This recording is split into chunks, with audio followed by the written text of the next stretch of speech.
Do you know Army? Do you know Army? You know Army? Welcome back, everyone, to Worldwide Army TV. I'm Sarah. I'm Mako. Zoe. And Buana.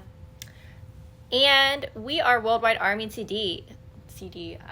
I'm really mixed up because we just recorded our proof CD review before this, and I'm still scrambled. But right now, we're going to talk about some current news, and then we're going to get into Jhope's new album, Woo! Jack in the Box. I think mentioning Jhope and current news, we got to mention the fact that Lollapalooza is only a week away. Right around the He's corner. so nervous. I'm so excited. I'm nervous for This him. album's going to hit with a new audience. Yes, whenever someone mentioned it, he's like, oh, nervous. Do you know what he said about it, though? He said specifically that he knew he could have chosen some kind of performance or stage where Army would show up and he'd be fully supported, but he wanted to put himself out of his comfort zone and put his music in front of people that would be more objective, who don't know who he is already. Yeah. That's bold and he's impressive. Going to get that at Lollapalooza, but he's going to get a lot of armies also Heck at yeah. Lollapalooza. But I think that everybody who isn't an Army is also going to be wowed by him. Do you think he's going to do the music from his current? I think he's absolutely going to do his music from his current I album. would. Yeah, I think it would be great if he did a mixture of past Hobie and now Hobie. I would love that. That would actually be a perfect I wouldn't combo. be surprised if he threw in Mama or Ego. I wouldn't be surprised. I think at he'll all. sprinkle Or airplane soup. Or chicken noodle soup. Or chicken noodle soup. I wouldn't be surprised at all if he threw But that yeah, in. God, we named like 5 songs. How long does the he boy have? been doing it. The boy He has an hour. Doing it. And you know what else, too? If he did do chicken noodle soup, just because he's doing this in Chicago, I don't think it would be hard for Becky G to come out and meet him for that stage. I can see That happening. would I can be see that awesome. I don't know Is how. he listening? I don't know how much, because Lollapalooza is you actually have to be contracted to be, but it could already have been in the works. Yeah. Of her actually being, showcased with him, just for that song. Mm-hmm. But before we get too far down the Hobie hole, Yes, you can go over everything deep and else. dark with him. What we know for sure is that we are getting a global concert in October, I think they said, but a global concert at the end of this year, which I said when the guys made their announcement about focusing on their solo productions. I think they lied. That Because they've been together this whole time. I said that the thing that hit me the most with that was that I was ready for tour time and not having tour time. So I know by the time this global concert comes around, I'm going to be so beyond ready for it and glued to the TV ready to watch it, and I'm glad it's going to be global. But it falls right in line with what they are doing for their cultural ambassadorship and advocating for South Korea, particularly Busan, to be the location for the 2030 World Expo. Now, what's the World Expo? They describe it as it's an expo for the world's technology and culture, different for all nations to come together and highlight the world's technology. So like the Olympics, and but culture. for tech. Yep, that's exactly how they said it. The Olympics, but for tech, but for for the World Expo. Ooh, I would like to be there. So they are evidently they're campaigning of sorts for it to be in Busan this year, and they're doing their part as ambassadors. Along with that campaigning to and advocating for it to be. You said so to be in Busan this year? 2030. Yeah, so not this year, but Dang, for 2030. 2030. Yeah, the 2030 World Expo. So I guess I don't know anything about World Expo, 8 years. but I I don't guess either. you Yeah, it is. start campaigning early because they make the decision early as to where They it's just going like to for be. the Olympics. imagine how much They planning do it the same takes. thing Yeah, with the Olympics. so I guess But- they're starting wow. the campaigning now. 8 years Maybe other from nations now. are too. We're gonna be bang tanging hard. So I mean, yeah, they're not talking about. I mean, if they're going to have a hand in the World Expo, but Oh, they should they're perform. campaigning. They're campaigning They for. should perform. If it's in Busan, they'll perform. How about that? But because of this campaigning, we are going to be gifted with a global concert in October. So I hope the Army gets to cheer this time. Army better be able to cheer this time, y'all. Come Okay, on. if it's world, if it's global, yeah, they can control Korea, but they can't control America or Brazil or Chile. You know, like I wonder. Yeah, that brings up the fact. I guess they would be doing it kind of like in the atmosphere of a muster, because K Army would be there, would be present for it, and then I sure hope so. Where's this concert? There. I'm sure it's going to be there. I'm sure it's In going to be in Korea, Korea. Yeah. I'd only But expect if they That's what I'm have, saying. they might have that thing where they put other army on screen. Yeah, for kind of us like to- they did. you know? Yeah. Yeah. Y'all know We'll they see. got the online concert process down Sure pat. They Right. do. They They sure do. the heck do. They got the game. Last down time with we didn't that. have any glitches. Okay. They improved. Can we so go it was down the great. hobie hole yet? Yes, we can go down the Hobie Hole. Okay, so Jack in the Box, we got a lot to say about it. Oh my Ooh, God. All right. la, la. I want to say, first of all, that I really like to pay attention to the first few times I listen to an album, the order in which the artist has chosen to put things, what they put as the intro and the outro. And if you're really listening to the intro, he plays this like track Yeah. that is about Pandora's box, and I think it's supposed to set the tone for the rest of the album. And I think it's Absolutely. very cool that the message in the intro is about, you know Pandora's box has this connotation of being like chaotic and crazy and like all of the evils launch into the world, but then it says that right at the bottom of the box, in the right corner, in the middle, Yep. you find hope there. And that hope, I think that's the actual story too. yes, Yes, yeah, I yes. think so. So I think that just ties in so beautifully with, like, I think what he was trying to do with the album as a whole, and then of course himself as being our hope. Yes, he's our home. with his J-Hope. But that was what I wanted to intro with. Mm. I'll let someone Yeah. else jump in now. You intro with the intro. So when I first heard more, I felt a couple of things. I was very, very, very proud of him because it's so unlike him. It's definitely another is. side of him. It's out Yes. there. And it's not anything of what you would expect from him. But at the same time, there's still a ring of J-Hope in there. Yeah, absolutely. Yeah, I didn't know whether to bob my head or break a guitar. I started doing just like That's up and true. down. It was really great, and I could hear the bass line of hip hop and mixed with the rock.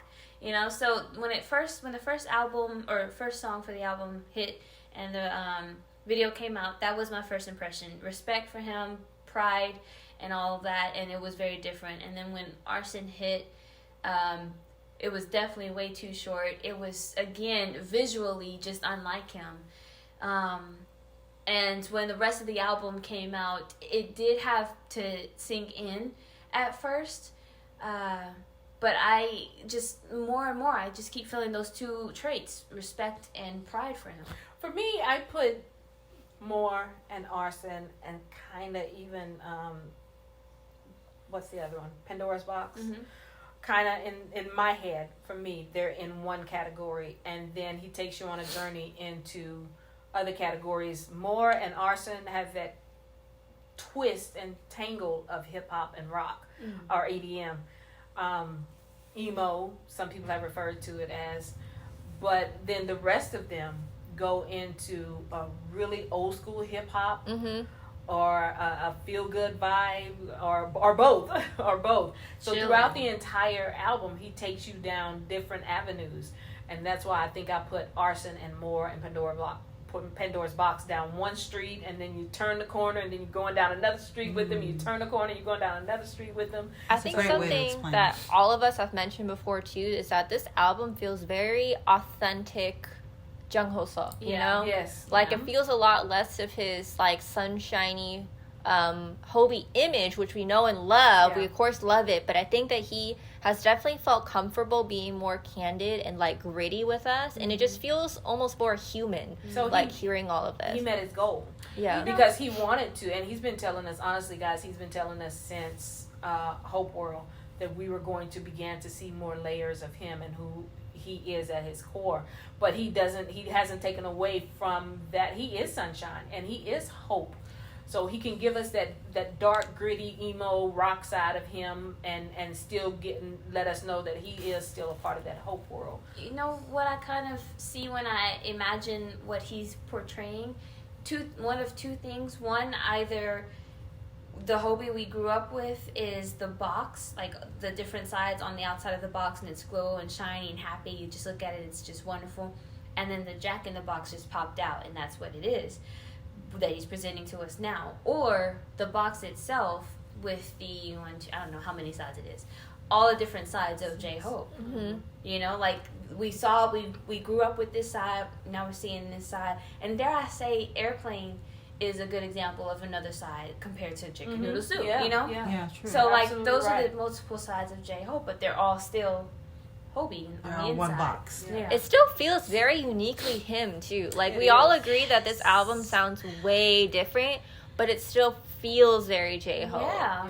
Like I think that's what makes it feel so authentic. Is that And he did not leave the fact out that even though he is Jung Ho Suk and he is J-Hope, he is still BTS because yes. in More and in Arson, which were the first two we woke up to, That dropped, the thing that took me kind of down a different avenue that I had to actually come to sorts with was the repetitiveness. He does. What's the repetitiveness in Arson? It's not Take It. Is it? It's the sound that you're talking about. No, it's a lyric he says, and he repeats it. But what he repeats in Arson and what he repeats in More, he does it 7 times. In every single one where he's repeating. And like in What If. What if, what if, what if, what if, what if. Oh, I didn't even know All of that. those are set in every single one of the songs that he does that repetitiveness. Well, there you And go. to me, at first, even in More, I heard it with More, and I was like, I wish he could take that out. And then I heard it in an Arson, I was like, dang, he's doing it again. But then I realized it was purposeful, and it had a point to it. And every single time he does it 7 times. So that kind of lets us know I am Jung Ho Suk, I am J-Hope, and I am still BTS. So I like how Bravo to that. him. I like that homage. Yeah. You know something else that I noticed that I really loved? I feel, and this is just me speculating, but I feel like Suga's whole thing about always like being very gritty and open with August D kind of almost like made it easier for Hobie to come out with this grittiness. Like I felt like it was a good encouragement for Hobie to be able to come out with this alternate side to him. You know, when you think about it, the way RM and Yoongi were, and their first release, more rough and hardcore compared to what they are now releasing, Hobie flipped it. Hobie was more soft sunshine, and now he's more rough and hardcore. Yeah, So but he flipped it. even with this album, he doesn't stay. Okay, so when you hear More and when you hear Arson, and these are the two singles that he's released, and I don't. Mimi, you asked earlier, did he say why he chose those particular two? I don't know. I think those two actually go together, at least from the feel of the videos, they go together. But he didn't stay with that. He didn't stay with that feel. He brought like Future and Equal and Safety Zone, that feel, that vibe is different. Yeah. So he's showing an array of what he can give us. I think with previous mixtapes, our guys like Minyoung's mixtape, not D2, but the first one, definitely had that same thing throughout the entire that same feel throughout the entire thing. Mono had the same feel throughout the entire, which is not bad. That's not a bad thing at all. Yeah. I just really, really love the fact that he didn't stick with just a More or an Arson type feel. He brought us down of I Or can do this Equal. and I can do this and I can do this. Equal sign, that was completely different. Exactly. You know, I'm gonna give you a little bit of this. I'm gonna give you a little bit of this. I honestly believe from listening to him, he worked on Hope World longer because he started Hope World years ago, and this one didn't take him years to come with, but he definitely showed us a lot more different versions of himself and what I he think can it do. almost like fit into what I mentioned about the theme. Like he wanted to show us his grittiness and some of his struggle and some of like the things that he was having issues with over the years, especially creatively.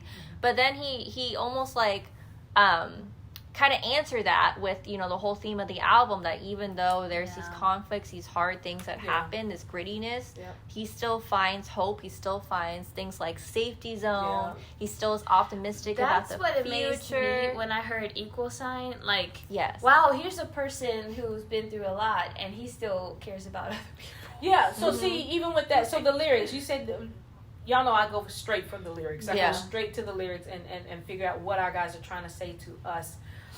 But yeah, even in this, so he touches on something that is near to his heart, but then he also touches on humankind. With equal. And I'm he like, touches wow, on, you know, we are this, we are that. Kindness and With being Safety equal. Zone, I love the sound of Safety. I think it's Safety Zone. He used that choir. He used that those voices in the back. That's it. That's amazing. I love when our guys do that. Which he has done that, and I can't remember who, but this is not his first time doing that because he did that with Mama. Yeah. But our guys have done that too. They use the they've done choir. it as a group as well too. But but Safety Zone is not just it's very personal to him, I do believe, because it talks about him needing that safety zone, and we can all relate to that, needing that safety zone of just being able to breathe. And some of the lyrics say, which way do I go? Do I go left? Do I go right? Do I go straight down the road? I mean, that tells us a lot that he spent some time trying to find his safety zone and feel safe. It reminds me of, I was listening to another artist, that's a Korean artist, talking not long ago about how, kind of like a safety zone, they need that safety zone to, even as celebrities, to be able to go, you can't freely, even if you have issues, mental issues, you go through some anxiety, some depression, some whatever, you don't have a safety zone that you can even go, which is supposed to be legally, it's supposed to be where you can go to a psychologist or a psychiatrist and you can talk and you can get stuff out. But it never stays confidential. It never stays confidential. For every little thing, they don't have a safety zone. Mm-hmm. And he brings a lot of that out, and is able to talk about a lot of that in Safety Zone and very candid with it. But on top of that, he gives us vintage Hobie, because that voice and the way Hobie can put his voice just I mean, I'm getting mushy, so somebody pick that up. Well, he's got a happy rapping tone. Yes, he does, but then he's got that. Just naturally, his tone is a happy rap, and that's very different. It's such a basic phrase, happy rap, but it's like a joyful sound that he can blend into roughness. But then, like at the beginning of What If he talks about, what if I didn't have this? What if I didn't have the passion? What if I didn't have the wherewithal to actually go out on the journey that I began to take from the very beginning? What if I ended up with this car or this house or the money? And of course, those things would come later, but the passion and the drive is what came first. But when he starts What If, it's his voice that comes in, only his voice that comes in, and it comes in a very hip-hop rhythmic way. With just his voice. Mm-hmm. Not many people can, just his voice. He comes in straight off the bat with his voice in a very rhythmic hip-hop way, and then the hip-hop comes right in with him. That's Hobie. That's Hobie. What I That's also really love about this album is we've said plenty of times in the past, and even mentioned other podcasts, where we feel like Hobie has had a hard time, like, in terms of speaking directly to ARMY, really sharing his inner thoughts. We even felt like it was a breakthrough when he was really rambling when he was speaking during the Permission to Dance stages, but that was relatively new to us. Like, we felt like he had really reserved a little more over the years up until that point, and I felt like it was so interesting listening to this, and I'm really excited to look even more into the lyrics later, because this feels like, for me, a really big breakthrough in him just having a direct dialogue and explaining to us exactly what he's thinking and feeling at different points. And I feel like Hobie really didn't do that as much in the past as some of the other members did. Exactly. You're absolutely right. I'm not trying to jump ahead, but I'm going to say one of my favorite ones on there is Music Box. When I heard Music Box, all I could think, I immediately wanted to go to Weverse and message him directly and say, boy, you did that. Music Box is a masterpiece. And it's so simple. It's simple, but to me, in my head, it's a masterpiece. It reminded me of when I listened to Hope World. And I listened to Hope World for 30 days straight and nothing else. Yes, you did. Blue Side. Blue Side blew me away, and it left me wanting so much more.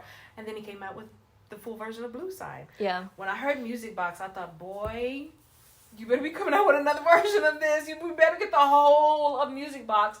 But he explains in his V-Live that it's the interlude, and that it didn't take him long to do. So I don't think he put as much thought into Blue Side as far as the longevity of it, meaning I'm going to take this somewhere, as he did, Music Box, as he did Blue Side. Because Blue Side, literally when he put the album out, he did Blue Side, but he knew he was taking Blue Side somewhere. But it would be later after he finished Hope World. Music Box, I think this is just it. But I would really love it if he picked up Music Box and took it somewhere else also, and gave us a larger version of it, because it's wonderful. Just to take your breath, just to take that inhale, exhale, exhale. To just take that and add that to a literal music box. Didn't they do an intro with that though? In one of their performances. I don't know if it was from Mama or what, but I distinctly remember them doing a Music Box intro. Oh, are you thinking Wings? Dun, dun, dun, dun. It was a Music Box. It was a Music Box, and I wonder if that was just another way again of giving homage to the boys. Was it one of Yuki's songs? No, it was all of them song. It was a breakdown part, but the whole breakdown was a Music Box. I'm thinking Wings. What was the Blood, Sweat, and Tears? Is what keeps coming to my mind. I think it in was. In the video, not the song itself, but in the video. Remember, they do stop it, and there's a music box. No, this was a breakdown, because I remember them doing this like they were being wound up like you're talking about Mama. It might have been the Mama. stage for Mama, the beginning stage for Mama, when they all look like puppets. Yes. You're absolutely right. Yes. Yeah, when they all look like puppets. That is a music box type sound. That is. For him to incorporate his inhale, and exhale in that, and it was just masterful. It just blew me away. It's so simple, but it just blew me away. Yeah, I like it too, I have to say. It's one, I like it when too. you were saying that, I thought you were going towards Minyungi uses his breath at the beginning of an intro. The intro he does, I can't remember, call the name right now, because I'm down the rabbit hole. I'm down the hobie hole. So yeah, I've exhausted my thoughts. Well, I said what I had to say. Yeah, I was saying earlier, Buana, you mentioned, like, your favorite so far. I still haven't been able to pick a favorite, because I really like all of them. I really like all of them, and I feel like each one is so good at having, like, its own unique experience. Absolutely. Like, each one it really is its own experience. Like, it feels part of the full album, but I felt myself, like, getting really deep into each one. And I mentioned, like, a metaphor earlier. On my very, very first raw listen, I had started it playing in order, not on shuffle, while I was cooking in the kitchen. And I really love songs that you're kind of just listening to ambiently, but then it makes you stop. It something catches your attention and makes you stop, and you really listen to it. And you start grooving into it. And it may even make you go back and be like, let me hear that again. Exactly. Yeah. That was exactly what I was feeling. He gives you a lot of that in this. If you haven't listened to it and you stop and you start listening to it, you're gonna want to go back in a lot of it, and each time you listen to each one of them, you're gonna pick up something different about his voice, or something they put in the undercut, or something like that. It's just, he gives us a lot. This is masterful. And I think that this is definitely going to be like one of, like with August D's albums, where for me they feel timeless. Like, I don't think that this is going to be something I'm only going to listen to right now. I think same as with like August D albums, or with a lot of like the classic BTS stuff. I think I'm still going to be listening to this quite a lot for the future. I've heard you guys say album quite a few times. Is this not a mixtape, or is this an album? So when they did the dinner, they described all of their solos as coming out with solo albums. That's what I thought. But the thing of it is, I'm glad you mentioned that, because I was just about to mention the fact that Hope World, each cut was longer than almost every single one of these. So they told us that each one was coming out with their own album. And even RM went into detail about the difference between a mixtape and an actual album. But it surprised me greatly that this, to me, was not long enough, because all of the tracks are just not as... all of the tracks, to me, are not classic of what the guys give us. It may be classic of what artists give nowadays, because artists have gone from doing 4-minute tracks to 2-minute and 15-second tracks. But it's not classic to what we're used to from them, because their tracks are usually typically longer than what he's giving us here. So it did surprise me that they have been referring to everything that they're finna do solo is an album, as opposed to a mixtape, when actually Hope World seemed longer than this. Well, this was longer than that. Was. This is called an album on Spotify, though. So it is officially an album. Yeah. However, part of what RM was saying, too, is that traditionally, you know, we've been using the word mixtape just because we're used to it. But traditionally, a mixtape is supposed to be more raw. It's not supposed to be as produced. Demos.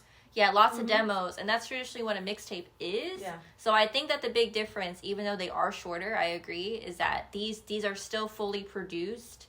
And they've been worked on, and these aren't like the rough cuts of any of these songs. And of course, they're mixtapes from the past, like we referred to them as mixtapes. RM's mixtape, Youngi's mixtape, Hope's mixtape. Were not like demos. They weren't, but I think at the dinner when he was making that distinction, it was because back in the day when anybody talked about their mixtape, they talked about a demo type version that they were going to give to a producer or give to a company, and hopefully that were going to be signed for. I don't know why Big Hit Music, Big Hit Entertainment has always referred to their individual stuff that came out as mixtapes, and that's what they had us refer to. Because I know if it's a mixtape, there's no what's her name behind it. It's like if you let out a mixtape, you don't do the shows, the rounds of the shows. Yeah, but this was fully released by the company, like the Big Hit. Yeah, but I'm saying this is an album, and I'm wondering if he's going to do the rounds on all the shows. Like, is he going to give it the same because it's an album and not a mixtape? Like the comeback shows, like all the shows make his rounds on the shows. Yeah. It's an album. He's released 2 videos. That's because most people, even especially in Korea, when they come out with they do a showcase. Yeah. They do a show. Honestly, I think if Hobie was gonna do that, he would have done it before Lollapalooza. Yeah, because so here's my thought on that. So they do usually do that, but consider that is typical mostly for the K-pop industry. And I think that this is like not completely out of it, but it's more so on the border and more so kind of on the edge of more like just more solo artist kind of stuff. Like obviously there's solo artists in K-pop, but they're still within the same genre. Yeah. Like I wouldn't consider this album say the same as who is like a solo artist, the same Jessie. as like Jessie putting out, you know, a solo album. Why? Because that's all she does. Well, and we can even use Psy. His music is very K-pop-ish. Yeah, that's what I was trying to distinguish. Yeah. Do you mean because Jessie only does solo albums, or because Jessie still falls in K-pop, or what do you mean? A little bit of both. And I know that like the area is gray for it, but I would say overall, like the feel. I say this because I follow plenty of other Korean artists that aren't the traditional K-pop ones, and they don't always do all the rounds on everything. That's interesting. Yeah, you're absolutely right about that. And those that do definitely fall in the K-pop category. I was thinking of Taemin, and because he's had several solo albums, but he does the rounds, but his still fall under K-pop. Our guys for a long time now, and I think majority of individuals are starting to realize that you cannot categorize our guys in the K-pop version anymore, in the K-pop genre anymore, because that genre is so expansive, and our guys have really gone beyond the expansion of the K-pop genre. I don't know. That is a gray area, because if you think about when our boys first started, they were not your typical K-pop group. They came with a strong... You're right, but everybody still put them there and kept them there. No matter what their sound was in the industry. So, but now, they kept them there. But now, what's the difference? When you read about them, interviewers are not pigeonholing them into that K-pop category. They are talking about how our guys definitely expand beyond a K-pop sound and feel, that they've done a little bit of every genre. When you read about them now in the industry worldwide, I don't care where the article came from, they are more so referring to our guys as going beyond that. Yeah, I think that's the difference. Yeah, back then, you're absolutely right. Our guys have been going beyond that for years, since the very beginning. However, back then, they absolutely kept them pigeonholed in that K-pop genre, even though for us, we didn't see it as K-pop. That's the reason they caught my ear to begin with, because it was not popish. That's what I think now they're like, since they have enough recognition in the industry that I think it's just really up to them. But consider too, like, because of the new category that they're in, they really don't need to do the rounds for everything to be super wildly popular. Like traditionally they did the rounds because that was almost their way of like doing their little It's to promote the song. Yes, promotion. Promote like, hey, this is out, so you guys know, so the typical people in the industry know, so the typical audience that listens to this kind of thing knows. Hey, if you don't follow Jessie like directly, this is what she just released. Yeah. If you don't follow Taeyeon directly, this is just what she released. But BTS is so in their own category, in my opinion, that they don't need to do these rounds. I mean, as any other K-pop artist, I'm not saying it's a negative thing. I look forward to it. I like watching. I'm just saying, like, that's what I think for the answer. But I think they're definitely going to give us something. Like, he's doing Lollapalooza. What he'll do after this, I don't know. When Yoongi comes out with his own album, when Tae comes out with his own album, how he's going to do his rounds, but not technically the rounds in Korea, I don't know. But I think with Lollapalooza, I really want to see him perform these songs. Yeah, and thank God, Lollapalooza is going to be aired. I think Hobie wants these songs and this album to be performed in a different setting than the Mama stage, like the traditional stages. Because honestly, guys, this album does not fall under K-pop in any form or fashion. Mm-hmm. It sincerely does not. It is way outside the realm. I think he actually picked his audience perfectly. Yeah, I absolutely think that the people who are going to be listening to this, including ARMY, at Lollapalooza, I think this is going to hit really well with them. And everything up until now makes sense that Hobie has been the front runner out of our 7 guys as far as his English. It makes sense that he has just been because he's got some English in this album. And he's coming over to do Lollapalooza. Come on, you're going to start dealing with worldwide. You're going to have to speak the worldwide dominant language, which is English, and be better at it. And that's why I think that's why he wanted to be much better at it, and he's achieved that. I feel like he is definitely, you know how Appetite's so good, you can't wait to see what the main meal is. Not to say that the other albums will be the main meal, but I'm just saying he set a great way. Yep. He set a great tone to make me just even more excited about the future albums to come. And I know Jungkook is about to release a song. I don't know if he's coming next in the order, but I think he is next. They all have plenty of stuff ready. No, it's been confirmed by Hive. That he is getting ready to release a song. So just a song? It said just a song. It said a song. I think Jimin is next in the album. Mm-hmm. But Cookie is just going to release a song. It said a song. It didn't say an album. To be fair, I mean, More is technically a single. He released it as a single. Oh, yeah. So it could be a song that's part of his album. That's what they typically do. So, it was did they say when he's going to release it? I'm assuming it's soon. Because why would they even announce it? Yeah, I don't know. Okay, well, final thoughts to wrap this up. I love this album. This is so good. I absolutely love this album and everything that he meant to reach so far, I believe. And if I had never known Jhope before this moment, I would have still liked this album. Now, that's saying a mouthful, because had he not been my brother, had he not been fam, I don't think I ever would have clicked on any of these. But not doing so, and I'm learning that. I've learned that from our guys. Go from artist to artist and explore their music and go further into what they have to offer, because our guys have layers to offer and other artists do too. So sometimes this has opened my eyes and helped me to expand, and they've done this more than once in my life. Helped me to expand my musical ear and knowledge and wherewithal. So yeah, I would have missed out if I hadn't clicked on it. All right, and with that, now you know ARMY. Thanks for listening, y'all. Make sure to check us out on YouTube. And if you have any thoughts you want to share with us on Jhope and his new album, feel free to tag us on Twitter or Instagram, WWARMYTV. That's WWARMYTV, one word. Thanks, everyone. Bye.